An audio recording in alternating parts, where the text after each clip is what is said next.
Hello दोस्तों, नमस्कार। आप सभी का स्टडी माई वे में स्वागत है। आज की हमारी क्लास होगी हिस्ट्री से। हिस्ट्री का एक टॉपिक हम डिस्कस करेंगे, जिसमें हम डिस्कस करेंगे गांधी जी के बारे में जानेंगे और उनके द्वारा आंदोलन, ये समझ लीजिए कि इनकी पूरी जीवनी एक तरीके से जानेंगे, जो इन्होंने भारतीय राष्ट्रीय आंदोलन में जितनी इनकी भूमिका थी सब कुछ जानेंगे। ठीक है, यानी तकरीबन हम 1915 से 1948 तक, यानी गांधी युग, ये हम आज पढ़ेंगे। ठीक है, ये इंपॉर्टेंट टॉपिक है, इनसे एग्जाम में बहुत सारे क्वेश्चन बनते हैं, तो आज हम इनके बारे में पूरी जानकारी लेंगे। ठीक है, तो चलिए, सबसे पहली चीज़ एक नॉर्मल बेसिक सा डिटेल जान लीजिए कि आपको भी पता है कि गांधी जी का जो जन्म है 2 अक्टूबर 1869 में हुआ था। कहाँ पे? पोरबंदर में। पोरबंदर कहाँ पड़ता है? गुजरात में। ठीक है, पोरबंदर में हुआ था, गुजरात में। ठीक है, इनकी जो है सारी पढ़ाई लिखाई शुरू में वहीं हुई थी। उसके बाद जो है ये 1893 में, ठीक है, दादा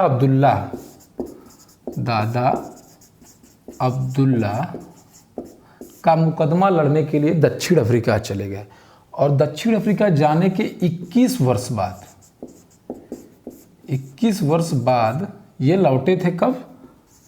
9 जनवरी 1915 को, राइट, 9 जनवरी 1915 को लौटे थे।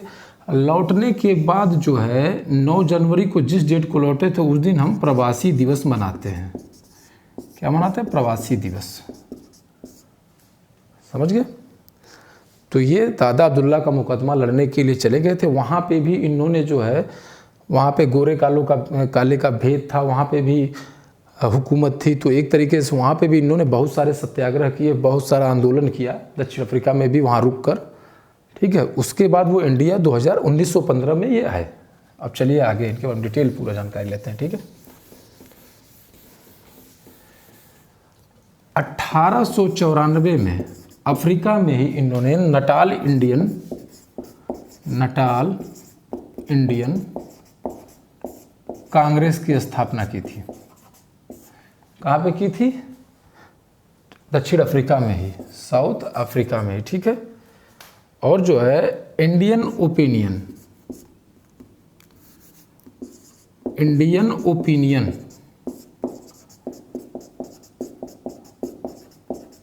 नामक पत्रिका निकाला था। ठीक है, इंडियन ओपिनियन नामक पत्रिका निकाला था। और इन्होंने जो है फिनिक्स आश्रम की स्थापना की थी। फिनिक्स आश्रम की स्थापना की थी। कब की थी? 1904 में। कहाँ की थी? डरबन में। समझ गए? डरबन में इन्होंने फिनिक्स आश्रम की स्थापना की थी। इनका एक सिद्धांत था, आपको पता ही है, सत्य और अहिंसा।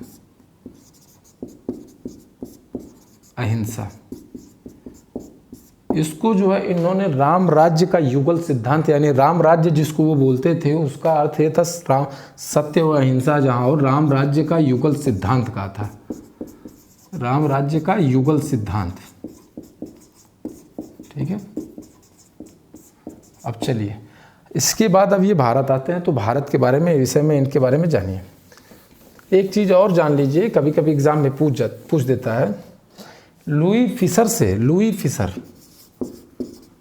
फिशर से इन्होंने खुद को कहा था कि मैं एक सच्चा समाजवादी हूँ, मेरे समाजवाद का अर्थ जो है सर्वोदय है। क्या बोला था? मैं एक सच्चा समाजवादी हूँ,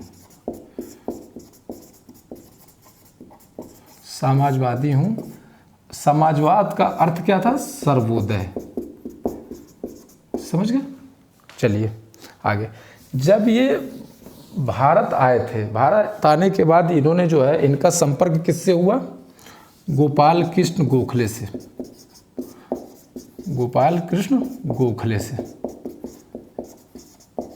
इन्होंने, गोपाल कृष्ण गोखले ने गांधी जी को कई सारी सलाह भी दिए थे। इसी वजह से गांधी जी ने इनको अपना राजनीतिक गुरु माना। तो गांधी जी का राजनीतिक गुरु कौन था? गुरु गोपाल कृष्ण गोखले थे। ठीक है, राजनीतिक गुरु माना। उसके बाद देखिए, चलिए, इनका जो है सबसे पहले जब ये आए थे तो इनका पहला जो आंदोलन था, पहला आंदोलन वो था 1917 में। 1917 में चंपारण सत्याग्रह, ठीक है, चंपारण। और ये क्या था चंपारण सत्याग्रह? ये राजकुमार शुक्ल ने गांधी जी को यहाँ पे आने के लिए उन्होंने उनको इनवाइट किया था, उनको मनाया था, ठीक है, राजकुमार शुक्ल को, ठीक है। और ये कहाँ पे हुआ था? 1916 में लखनऊ अधिवेशन में ही वो जाके मिले थे उनसे, राजकुमार शुक्ल ने गांधी जी से। तो जब इन्होंने इनको मनाया था तो ये क्या था चंपारण में? चंपारण में 3/20 भाग पे नील की खेती करना अनिवार्य था। नील की खेती करना अनिवार्य था किसानों के द्वारा। अंग्रेजों ने वहाँ पे रूल लगाया था जिसको तिनकटिया पद्धति भी बोलते हैं, तिनकटिया पद्धति बोला जाता है, ठीक है, तिनकटिया पद्धति बोला जाता है। इसी के विरोध में गांधी जी वहाँ पे गए थे और उन्होंने सत्याग्रह किया था। तो ये आंदोलन गांधी जी का सफल रहा था, ठीक है, सफल आंदोलन रहा था, अंग्रेज मान गए थे, समझ गए। तो यह आंदोलन वहाँ पे उनका सफल रहा था, ठीक है। इसके बाद जस्ट 1918 में अहमदाबाद, कब? फरवरी मार्च में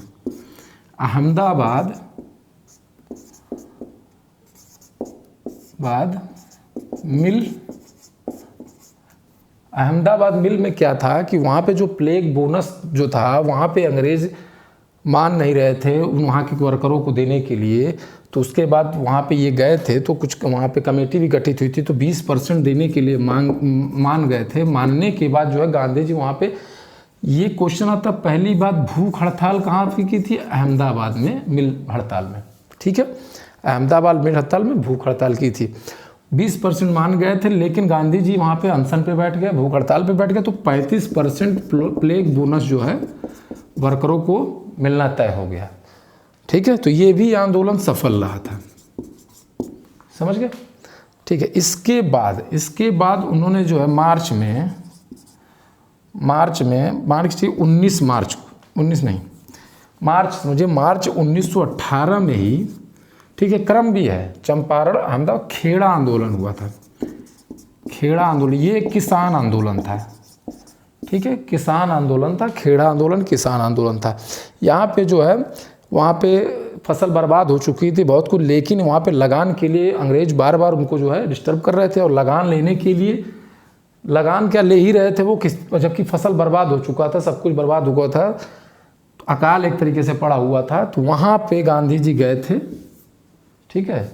तो ये आंदोलन खेड़ा आंदोलन था, वहाँ पे गांधी जी ने अनशन किया था, सत्याग्रह किया था। तो वहाँ पे ये भी सफल रहा था, ठीक है। चलिए आगे।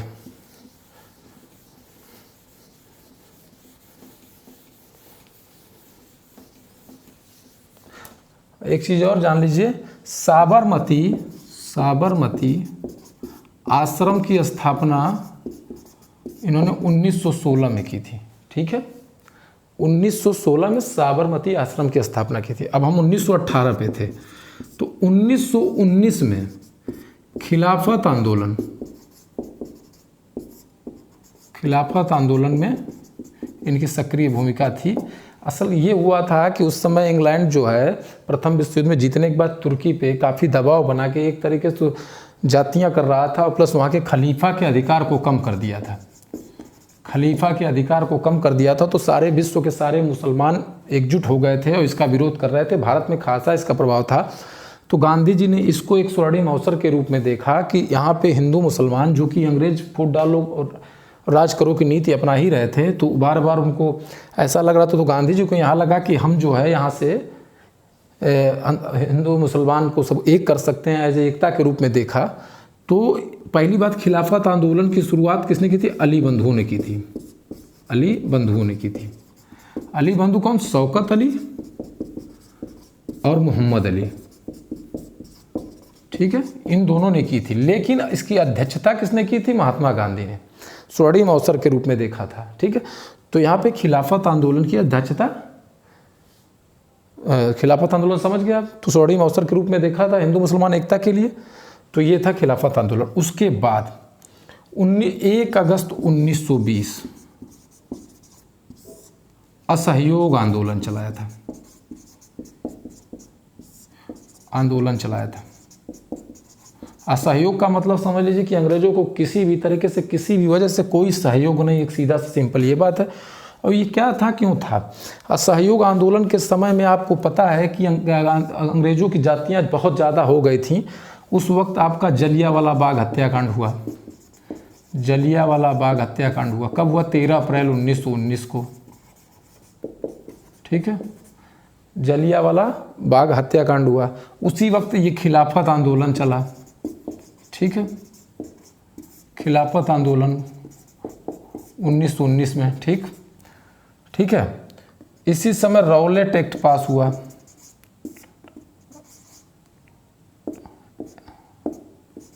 रौलेट एक्ट पास हुआ। इन तीनों का एक तरीके से विरोध स्वरूप गांधी जी ने असहयोग आंदोलन स्टार्ट करने की घोषणा कर दी, ठीक है, जो कि 1920 से 1922 तक चला।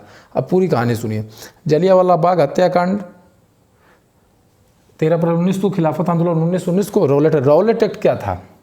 रौलेट एक्ट था, सिडनी रौलेट ने सेडिशन कमेटी के उस पर एक कानून बनाया था। कानून ये बनाया था कि उस वक्त जो है भारत में आज़ादी के लिए बहुत सारी हलचल चल रही थी देश में, और एक तरीके से समझ लीजिए देश में एकदम गुस्सा फूटा हुआ था, और सब आज़ादी के लिए जगह जगह योगदान दे भी रहे थे। तो उस वक्त जो इन्होंने क्या किया कि कुचलने के लिए, जो हमारे देश में आज़ादी के लिए लड़ाई लड़ी जा रही थी, उस चीज़ को कुचलने के लिए इन्होंने एक कानून पारित किया। कानून में ये लिखा गया था कि बिना मुकदमा चलाए किसी को भी गिरफ्तार करने का आदेश था, यानी कोई मुकदमा नहीं। और दूसरा ये भी था कि अगर मुकदमा लिखा जाता है तो जिसने मुकदमा लिखवाया उसका नाम भी सार्वजनिक करने का प्रावधान नहीं था।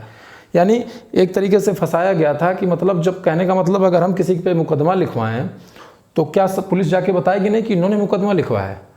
वहाँ इसमें ये भी प्रावधान था कि मुकदमा जिसने लिखवाया उसका भी नाम नहीं। यानी साफ साफ झूठ था कि अंग्रेज बोल सकते थे कि मुकदमा है आपके खिलाफ, आपको अरेस्ट किया जा रहा है, 2 साल के लिए अरेस्ट कर सकते थे वो, ठीक है। एक तो आज़ादी की लड़ाई जो था, आंदोलन उस समय जो चल रहे थे, उन सबको कुचलने के लिए रौलेट एक्ट पारित हुआ था। इन सब के विरोध में गांधी जी ने असहयोग आंदोलन चलाया था, ठीक है। लेकिन क्या हुआ, असहयोग आंदोलन के समय में ही 5 फरवरी 1922 को आपको पता है कि चौरी चौरा हत्याकांड हुआ। चौरी चौरा में क्या हुआ कि भीड़ ने जो है चौरी चौरा में थाने को फूंक दिया। तो जब गांधी थाने को चौरी चौरा कांड हुआ था, ये कहाँ पड़ता है? गोरखपुर जिले में, ठीक है। तो जब ये कांड हुआ तो गांधी जी ने इसके क्षुब्ध होकर एकदम दुखी हो गए, क्योंकि उनको पता ही था कि अब सत्य ही है, सत्य हिंसा पे चलने वाले थे, तो ये हिंसा वो बर्दाश्त नहीं कर पाए।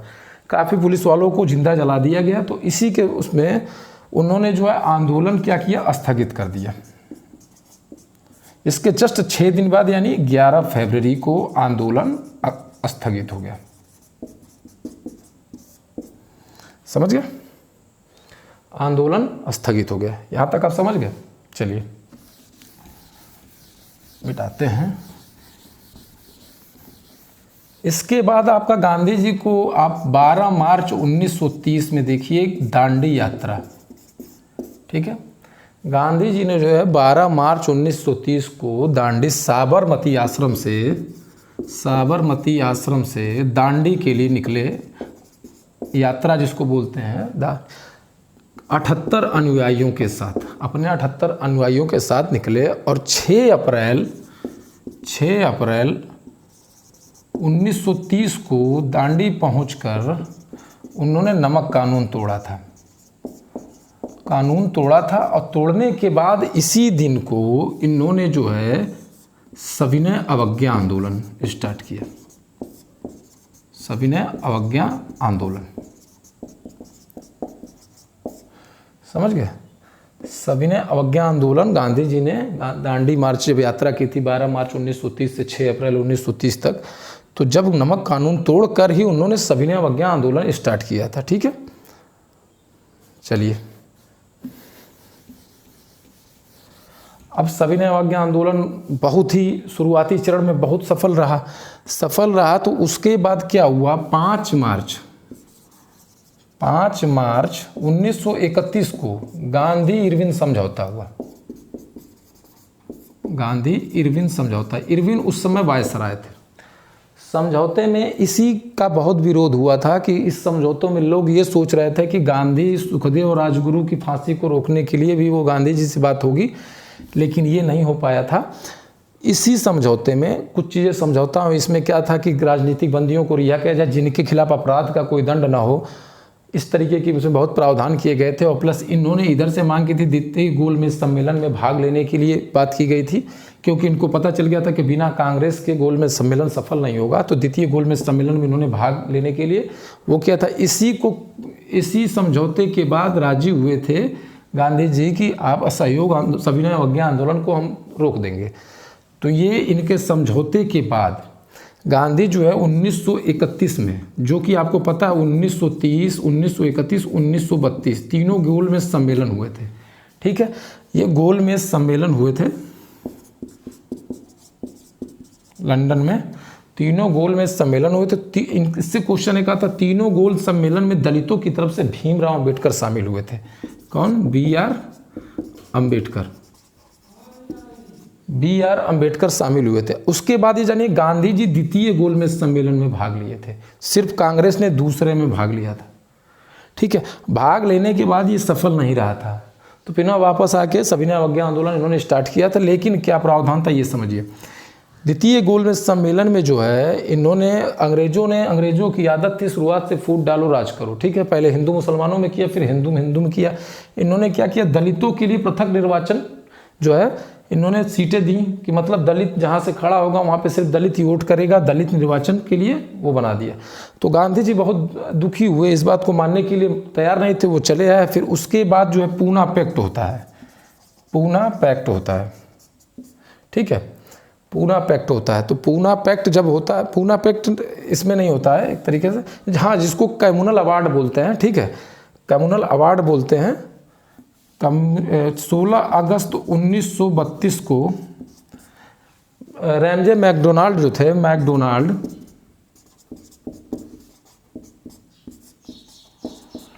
कम्युनल अवार्ड यानी सांप्रदायिक पंचायत की घोषणा करते हैं,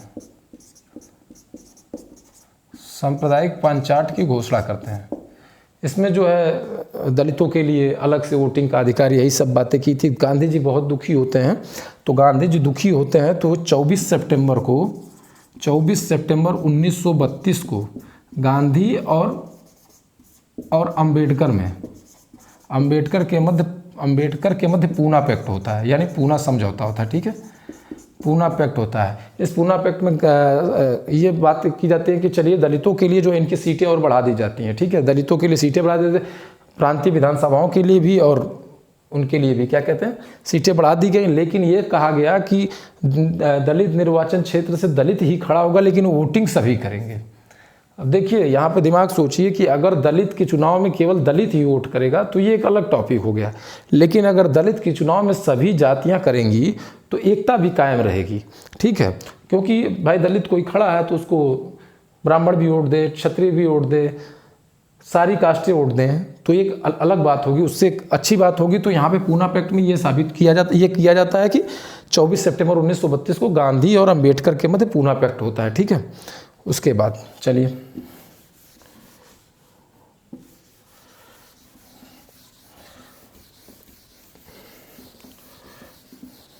और एक जानिए, गांधी जी जो है इकलौते एक जो है 1924 को कांग्रेस का बेलगांव अधिवेशन जो था, बेलगांव अधिवेशन की अध्यक्षता की थी।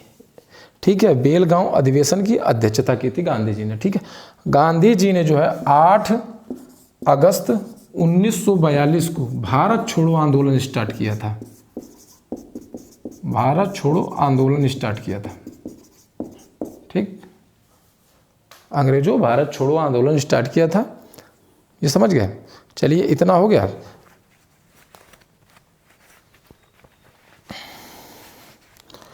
स्टार्ट तो किया था, लेकिन इसमें भी एक क्वेश्चन आता है, जस्ट स्टार्ट किया तुरंत एक दिन बाद 9 अगस्त को इनकी गिरफ्तारी हो जाती है, ये गिरफ्तार कर लिए जाते हैं, गिरफ्तार करके इनको आगा खां जेल में बंद कर दिया जाता है। ठीक है, इस आंदोलन को इनके गिरफ्तार होने के बाद भी चालू किया जाता है। फिर गिरफ्तारियां होती हैं, भूमिगत रह के लोग, अरोड़ा आसिफ अली, कई लोगों ने भूमिगत रह के भारत छोड़ो आंदोलन ये बहुत बड़ा आंदोलन था एक तरीके से, ठीक है।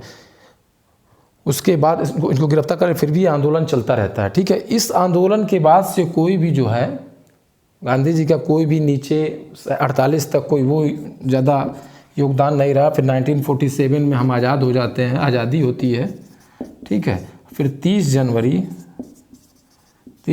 1948 को नाथूराम गोडसे ने इनकी हत्या कर दी, महात्मा गांधी की हत्या कर दी। हत्या करने के बाद